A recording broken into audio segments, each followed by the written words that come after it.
Hey everyone, so we're here for another mystery box episode. I have a 3,500 peso mystery box that I got from Lazada, and this mystery box even had the picture of Master Hanz Cua, the feng shui guy that's famous here in the Philippines. So let's check it out, unbox it, and find out if it's worth our hard-earned 3,500 pesos. Feeling ko hindi, kasi karamihan naman ng mystery box wala talagang kwenta. Let's go. Now, before we get to the mystery box unboxing, let me just give a quick shout out to the sponsor of today's video, Rose Gold and Black. So they come out with amazing beaded bracelets like this. They also have necklaces. The bracelets, by the way, I love pairing with my watches. This is the Bape Seiko watch, which came out like a few months ago, if I'm not mistaken. Now, the good news is they're having their August sale. So you can get it at 25% off if you click the link down below.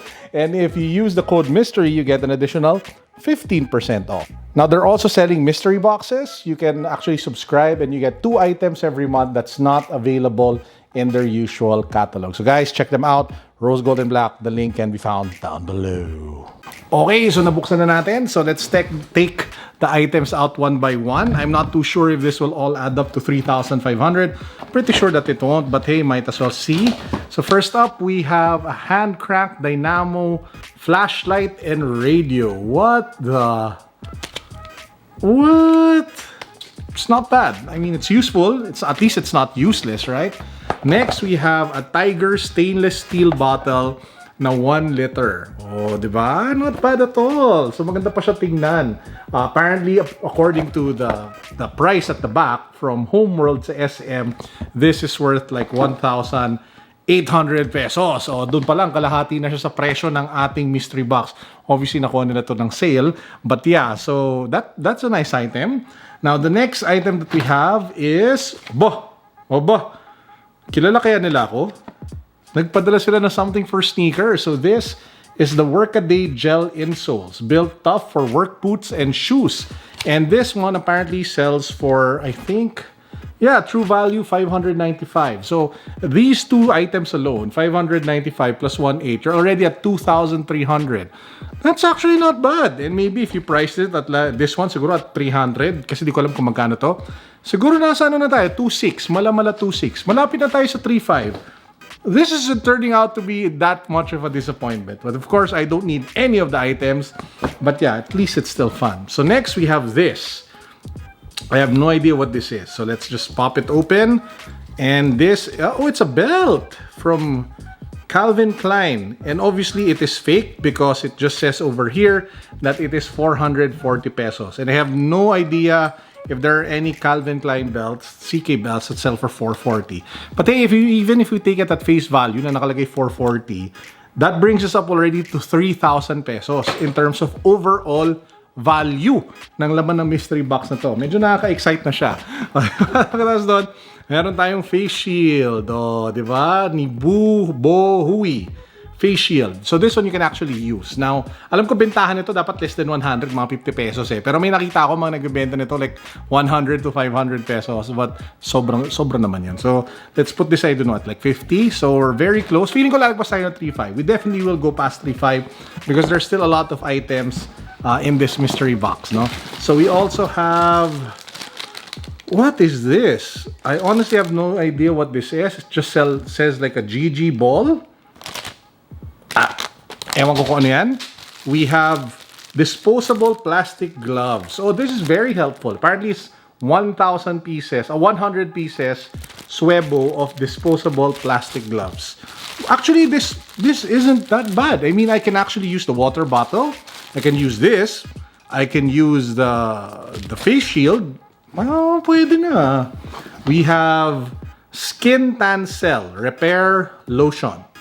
No pricing, but it is a local brand. Nakalagay dyan sa baba. So, we have another item over here. We have Japanese Cherry Blossom from Bath & Body Works. This is like a shower gel. I have no idea how much this is. We have Davidoff Cool Water Deodorant Stick na nandito din. So, para sa mga mahilig sa cool water. We also have the Davidoff Cool Water Shower Gel. Nasaan yung pabango? Sana sinama na nila yung pabango eh. No? Binitin pa nila ako eh. And then we also have Oak for Men Hair Body Wash. Again from Bath & Body Works. And we also have what is this? It's the stain removal toothpaste in purple and in blue. Wow. Ngayon lang ako nakita toothpaste na ganito yung design. But it's actually ingenious because you just put it like that and then you press on it for it to, get the toothpaste out. And last 3 items, we have soap from Hanjo Kazumi, which is the premium gold serum soap. By the way, if you missed my previous mystery box where I got this, which is a 10,000 peso mystery box that had a 100% chance of getting an iPhone 5s, the link can be found down below. Ang cute! We also have the Davidoff Cool Water Aftershave Balm. Pwede ko ito gamitin kasi kailangan ko na mag-ahit. And we also have one of those portable knife things that you can put inside your wallet. You know what? That's not bad. That really isn't bad. I'm genuinely impressed and satisfied that this mystery box actually has some utility to it. Now, obviously, I don't need all of the items here, which kind of makes it still a waste of money. But at least overall value, doesn't make me feel that bad. I mean, I can use the face mask, I can use the gloves, I can find purpose for the Davidoff stuff, so pwede na. Ang di ko lang naintindihan kung ano to eh. The GG ball. I think it's supposed to be like a gravity ball? Do you guys know what this does? Let me know in the comment section. Would love to hear from you kung ano ginagawa nito. That and bitin lang ako kasi nagbigay sila ng shower gel. They gave the deodorant. They gave the aftershave balm. But they didn't give the Davidoff Cool Water fragrance. So that would have completed it and made it much better. But yeah guys, that's actually it for our mystery box. 3,500 peso mystery box for the day. Again, I picked this up from Lazada. And let me just caution everybody from buying mystery boxes. I would recommend that you buy it if you just want to have some fun.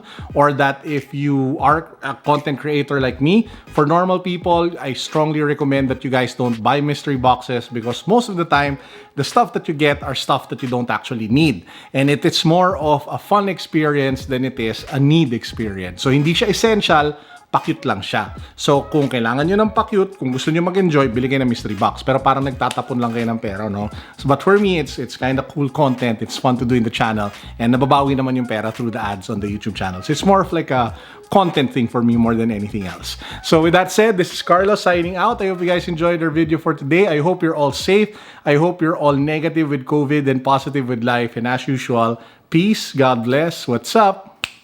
Boom.